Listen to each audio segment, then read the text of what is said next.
There are a handful of images that periodically make the rounds on the internet because they're so shocking and horrible looking that most people assume they are fake, but they're not. Today, I'm going to tell you a wild story that is the background to one of those photos. And then at the end, I will show you this totally bizarre and shocking photo. But before we get into that story, if you're a fan of the strange, dark, and mysterious delivered in story format, then you've come to the right place because that's all we do, and we upload once a week. So if that's of interest to you, please wire the like button's bedroom lights to turn on every time the like button gets in bed. Also, please subscribe to our channel and turn on all notifications so you don't miss any of our weekly uploads. Okay, let's get into today's story.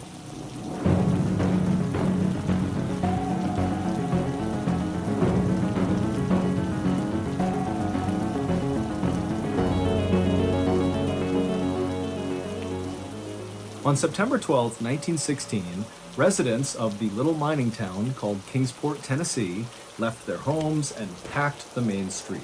Because on this day, a traveling circus called Sparks' World Famous Shows was coming to town. The performers in this traveling circus were going to put on a big parade and then end it with a traditional circus act. This was going to be the most exciting and biggest event that had ever happened in Kingsport. Kingsport was not an affluent place. Most people lived in tents instead of homes, and many of the roads were mud. And so they were really desperate for something fun and exciting to happen. By around noon, all the residents who were lining the main street began hearing the sound of music off in the distance. And then from around the corner came clowns who were banging cymbals and blowing on kazoos. And then there were acrobats and dogs painted different colors. And there were men juggling and walking on stilts and walking upside down. There were horses and lions and trained sea lions. I mean, this parade was a total spectacle, and the residents of Kingsport loved it. They were screaming and cheering with excitement. But the most exciting part of this parade were the elephants. There were 5 of them, and they were at the front of the parade, and they each had their trunks wrapped around the other elephant's tail. So they were walking in a line. And the elephant at the very front of these 5 elephants was very clearly the star of the show. Her name was Mary, and the owner of the circus, whose name was Charlie Sparks, advertised Mary as being the largest living land animal on Earth. She weighed more than 5 tons, which is 10,000 pounds, and Charlie had had her since she was a baby, and he had taught her many tricks. She could stand on her head, she could play 25 songs on a trumpet, and she could throw a baseball. Charlie loved Mary like she was his child, and Charlie knew that Mary was really his ticket to real success. At this time in America, there were lots of other traveling circuses that Charlie had to compete with, and generally speaking, Charlie's circus was on the smaller side. And so this was frustrating for Charlie because he was always trying to find new ways to grow his circus and make it more fun and enjoyable, but a lot of his efforts didn't really work out. However, he at least had Mary, who always seemed to draw a crowd. And when Mary walked down Main Street of Kingsport, everybody was totally amazed by her, and they were totally jealous of the man on her back who got to ride her. It was her handler. His name was Red Edridge. When the parade finally came to an end, and Charlie was getting ready to shift the entire performance from parade to traditional circus act, Red, Mary's handler, took Mary and led her over to a nearby pond to let her get a drink of water. Red, who was 38 years old, was new to elephant handling. In fact, Charlie had hired him just a day earlier when Charlie's show had passed through Virginia, where Red was working as a janitor. Animal handlers in Charlie's show were all trained to treat the animals gently, especially Mary. But Red was a grouchy person who was a very skinny guy with bright red hair, and he had been teased for much of his life, which had kind of made him a mean person. And so as he and Mary are walking over to this pond, Mary saw a watermelon on the ground and stopped to eat it. And as she was doing this, Red noticed there was a group of people kind of forming up around them, just kind of amazed by Mary. And they were noticing that Red was trying to get Mary to go to the pond to get her drink of water, and she wasn't listening. She was focused on the watermelon. And so Red very likely started to feel insecure, that they would think he wasn't in control of the animal. And so he got mad and he took his metal prod and he jabbed it into the side of Mary's head, right behind her ear, breaking her skin. Now, Mary was a very gentle creature, but over the past 24 hours that Red had been her new handler, he had been cruel like this. And so when he poked her with that prod, it was like Mary snapped. Mary dropped the watermelon, turned to face Red, and Red, he's startled by this and just kind of stares up at Mary, wondering what's going on. And Mary would wrap up Red in her long trunk and throw him into a nearby drink stand. At this point, the crowd of children and other people from Kingsport who were watching Mary started to scream and run away. And Mary, she was not done with Red, who was now groaning and rolling over onto his back. Mary walked over to Red, and then she got up on her hind legs and came crashing down directly, all 10,000 pounds of her, onto Red's skull, killing him instantly. Charlie heard all this commotion over near the pond, and he ran over and he found Mary looking totally terrified, and so he began to comfort her, and then he noticed on the ground next to her was Red's mangled body. And around this time, the townspeople who had run in fear had now come back, and they saw what Mary had done. And instead of being scared of Mary, all these townspeople got angry and began screaming at Mary the elephant, "Murderer! Murderer!"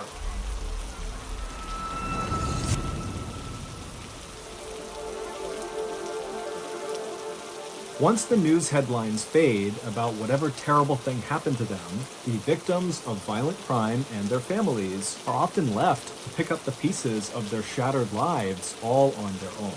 This is why we started the Mr. Ballin Foundation. It is a registered 501c3 charity whose sole purpose is to help these forgotten people. However, we can't do it alone.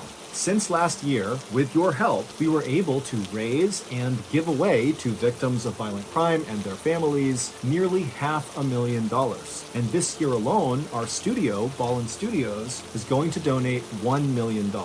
And to be clear, the Mr. Ballin Foundation does not make a profit.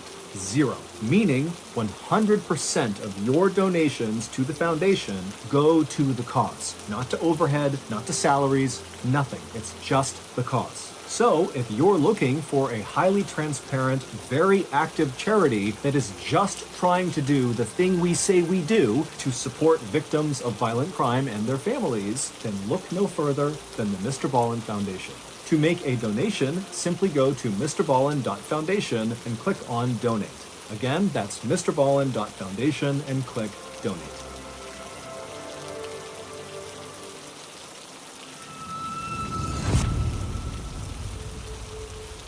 This was, of course, a worst-case scenario for Charlie, just from a business perspective, because Mary was the star of his show, and she had just very publicly killed her handler. In the hours after Red's death, news of murderous Mary began spreading around town and to other towns nearby, and before long there was a mob of people trying to kill Mary who had to be held back, and then also the sheriff of Kingsport at some point came up to Mary and fired his gun at her, but Mary was so big and her skin was so tough, the bullets did not penetrate. Also, within hours of Red being killed, the town that Charlie and his circus were supposed to go to next sent word that they were not allowed to come if Mary was going to be with them. Charlie knew that at this point, even though Mary had been the star of his show, that if he didn't get rid of her, he would be out of business. He'd be financially ruined. However, he loved Mary. She was his oldest and most loyal partner, and he couldn't imagine giving her up. But Charlie was also very ambitious, and he had a whole crew of people in his circus that depended on doing these shows to make a living. And so, on the night of Red's death, Charlie would lay awake all night just thinking about what he was going to do. And by early the next morning, Charlie had come up with a plan. Charlie ordered his entire circus to pack up and get back on the train. They were going to head to the next town called Irwin. And Charlie said, once they got there, they would put on a show that no one in the world had ever seen before. Sparks' world-famous shows arrived in Irwin at about 10 a.m. that day, and immediately all the performers began setting up for this big show, which again would start with a parade, followed by a circus act, and then a grand finale. Now, Irwin was already packed by the time the circus actually arrived, because news of what Charlie had planned for this grand finale had reached Irwin and the surrounding towns, and so everybody had flooded this town to see it. At midday, Charlie's team was ready, and they began the parade, but Mary was not a part of the parade. Instead, she was chained up inside of the main circus area where the circus act would take place after the parade ended. And when the parade ended, it put on the circus act right around Mary, but Mary was not unchained. She was left in the middle of the circus, just kind of standing there, not sure what to do. She kind of swayed around with the music and trumpeted a few times, but she was confused and no one really knew what she was doing there. And then finally, the main circus act came to an end, and most of the performers went back into their tents. And at this point, all of the crowd who had been watching this circus began making their way over to the railroad yard. At the same time, Charlie and several of the animal handlers came out and grabbed the 4 other elephants who were not chained up, and they went over to Mary and they unchained her, and then they formed all the elephants up in a line, with each of the trunks connected to the tail of the next elephant. And they marched all 5 elephants over to the railroad yard, where now there was a massive crowd that also included the press, who had shown up with their cameras ready to capture the grand finale. Charlie led Mary and the other 4 elephants onto the railroad tracks, which were up on this embankment, and once they got up there, Charlie halted the other 4 elephants and sent them away with their handlers, and left Mary all alone on the railroad tracks. And at this point, as Charlie is consoling her, one of the circus performers came over and chained Mary's back legs to the railroad tracks. Now, Mary was extremely well trained, and Charlie is right there comforting her, and so even though she was nervous as she was getting chained up, she didn't try to fight it. And as this was happening, a railroad worker climbed into a machine called a derrick, which is basically a big crane that's able to lift heavy things like lumber off of the railroad cars. And so this worker hops in the derrick, which is on tracks, and he brought it over right behind Mary.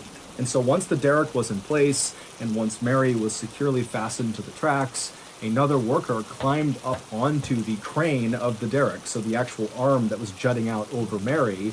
This worker climbed up on top of it, and he grabbed the chain that was dangling off of it, and he jumped onto Mary's back, carrying this chain, and he looped it around Mary's neck and secured it, and then jumped off of Mary.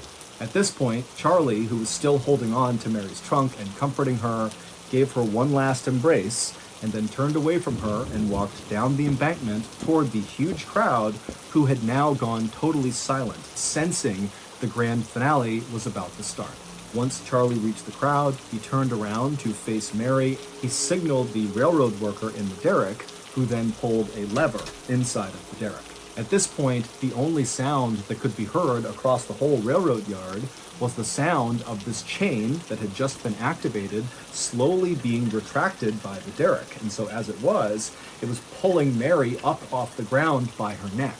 And so as it tightened around Mary's neck, and she realized she couldn't go anywhere because she's anchored to the tracks by her back legs, she began to panic, and she kept looking over at Charlie and trumpeting, trying to get someone to help her, but no help came. And eventually the derrick tightened so much that it lifted Mary's front legs off the ground, and her back legs were still on the ground. And so with one last look over at Charlie, she let out a trumpeting call, and then her back legs left the ground, and she went silent. And she was hung there until she died. Mary's public execution was Charlie's big grand finale to this show.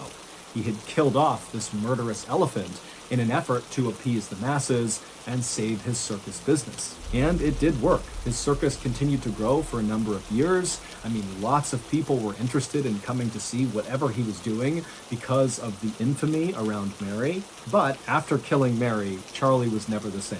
He would actually retire early and then die in 1944. Today, Irwin, Tennessee is still known as the town that hung the elephant.